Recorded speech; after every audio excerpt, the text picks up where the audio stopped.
Bonjour, bonjour, bonjour. Nous sommes encore dans le confinement. Je réponds à vos questions que je trouve en bas sur Facebook avec plaisir.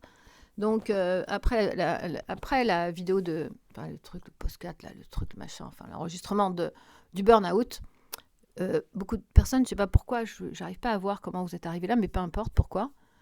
Euh, Est-ce qu'un HP peut s'entendre pourquoi est-ce que nos relations avec les hypersensibles sont aussi différentes? Alors pourquoi? D'abord, un hypersensible, c'est quelqu'un qui peut nous ressembler. C'est quelqu'un qui va ressentir les choses.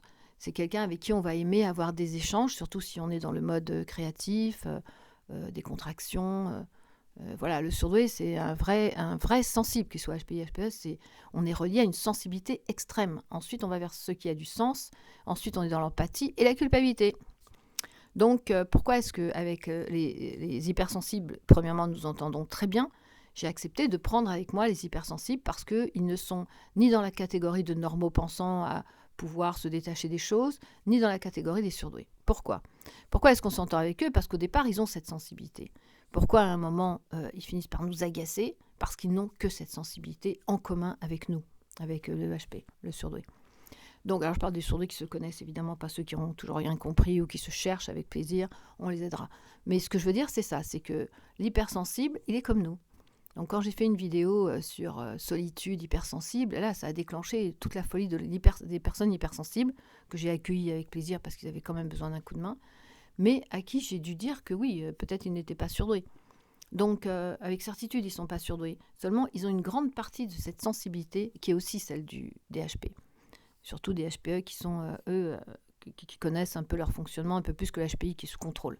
Voilà, mais le HPI, lorsqu'il fait son burn-out, après, il va vouloir aller vers des personnes voilà, sensibles. Le HP est sensible, ça va être son problème, c'est la façon dont il va vouloir cacher et dissimuler cette sensibilité. C'est bien ça son problème, c'est que la sensibilité est un vrai problème dans la vie, c'est-à-dire que beaucoup de personnes sont agacées par la sensibilité.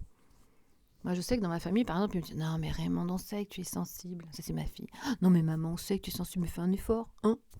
Alors, je leur explique que je vois pas comment. Je leur dis, c'est comme si vous, on vous arrachait la peau. Et tu vois, ma chérie, t'as la peau à vif et quand je t'appuie dessus, ça te fait mal. Non, mais maman, c'est bon, quoi. Bon, d'accord. Alors, mais j'adore ma fille, mais j'aurais adoré être comme elle, normale, mais ça n'a pas été possible. Voilà, donc pour revenir à des choses voilà, de sensibilité, nous avons la même sensibilité, sauf qu'à un moment, notre sensibilité s'emballe parce qu'elle est, elle, fabriquée d'empathie, de culpabilité et de doute, ce qui fait une énorme différence. Si vous parlez avec quelqu'un de sensible, ils vont vous décrire ou ressentir les choses, mais après, ils peuvent vous planter, quoi, parce qu'ils n'ont pas cette empathie. Et puis après, ils vont même pas s'excuser parce qu'ils redeviennent quelqu'un de normal, un peu mou. Vous voyez, c'est comme un fruit, il est mûr, mais ça reste, il y a un noyau dedans, quoi. Voilà, c'est un peu ça. Donc, les hypersensibles, on les adore, mais au bout d'un moment, ils nous agacent, parce que c'est bien gentil, mais que de la sensibilité, ça va pas plus haut, et c'est très dérangeant. Mais ce sont des personnes beaucoup plus gentilles, par exemple. Ouais, gentil, c'est le premier mot que j'avais dit. Je me suis pris 200 pages d'insultes sur Zebra Crossing avec un petit procès. Mais bon. Et donc, c'est ce que je veux dire. Oui, le surdoué, c'est un vrai gentil. Est-ce que l'hypersensible est quelqu'un de vrai gentil?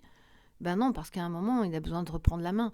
Donc, il va utiliser sa sensibilité, mais il peut revenir NP et normaux-pensant. Donc, à un moment, ça rebascule dans l'autre sens. Et là, on se sent complètement largué, quoi. On n'a plus rien à foutre là, donc il faut aller ailleurs. Mais c'est bien sûr très décevant pour nous parce qu'on adorerait être avec ces gens hypersensibles. Mais à un moment, il manque cette matière. Il manque la matière qui après est engagée par la culpabilité, le doute et l'empathie. Voilà. Je vous embrasse, j'espère que vous avez compris. C'est un peu cafouilleux, mais je suis sûre que vous m'avez compris. Voilà, à très vite. Posez-moi toutes les questions. Ça sera un plaisir de vous répondre. Franchement, on n'est pas débordés.